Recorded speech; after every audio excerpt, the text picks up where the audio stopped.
kisah-kisah sahabat Rasulullah Sallallahu Alaihi Wasallam. Diriwayatkan dari Qatadah bahwa Anas bin Malik berkata, Rasulullah Sallallahu Alaihi Wasallam pernah mendaki gunung Uhud bersama Abu Bakar, Umar dan Utsman. Lantas gunung tersebut bergetar.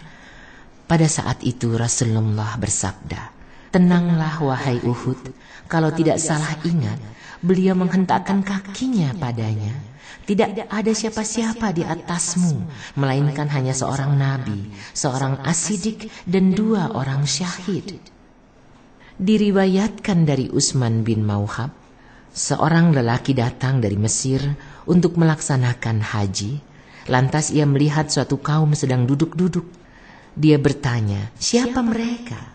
Mereka mengatakan, "Mereka adalah kaum Quraisy." Ia bertanya lagi, "Siapa yang paling alim di antara mereka?" Mereka menjawab, "Abdullah bin Umar."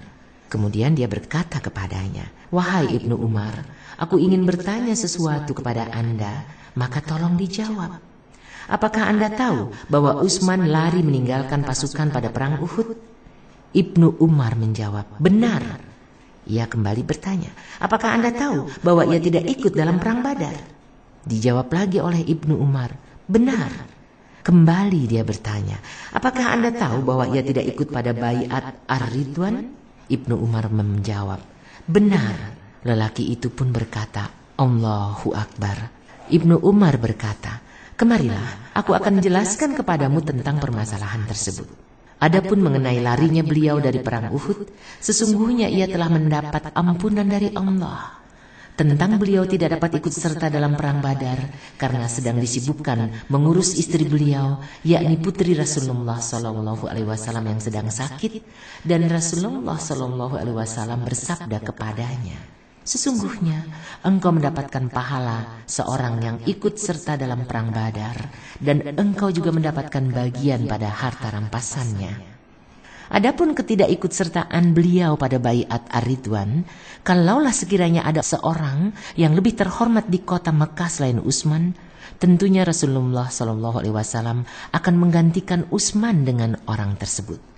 Namun Rasulullah SAW tetap mengirimkan Utsman ke Mekah, dan baiat Ar-Ridwan terjadi setelah kepergian Utsman ke Mekah. Lalu Rasulullah mengisyaratkan dengan tangan kanannya seraya bersabda, 'Ini adalah tangan Utsman.' Lantas menempukkannya dengan tangan beliau dan bersabda, 'Ini adalah baiat untuk Utsman.'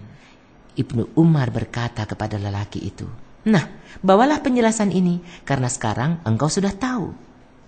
Sa'id bin Al-As telah menceritakan kepadaku bahwa Aisyah istri Nabi Sallallahu Alaihi Wasallam dan Utsman telah menceritakan kepadanya bahwa Abu Bakar meminta izin kepada Rasulullah Sallallahu Alaihi Wasallam, dan beliau sedang berbaring di tempat tidurnya sambil berselimut dengan selimut Aisyah. Rasulullah memberinya izin dan beliau masih dalam posisi semula. Setelah Abu Bakar menyelesaikan hajatnya dan pergi, kemudian Umar datang meminta izin kepada Rasulullah. Rasulullah memberinya izin dan beliau masih dalam posisi semula. Setelah Umar menjelaskan hajatnya, dia pun pergi. Lalu Utsman berkata, "Lantas aku pun minta izin."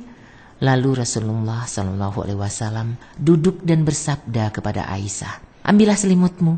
Setelah aku menyelesaikan hajatku, aku pun pergi. Aisyah berkata, "Ya Rasulullah, aku melihat engkau menyambut Abu Bakar dan Umar tidak seperti sambutanmu terhadap Utsman." Rasulullah kemudian bersabda, "Sesungguhnya Utsman adalah seorang pemalu. Aku khawatir jika aku menyambutnya dalam posisi seperti aku menyambut Abu Bakar dan Umar, ia tidak jadi mengungkapkan keperluannya."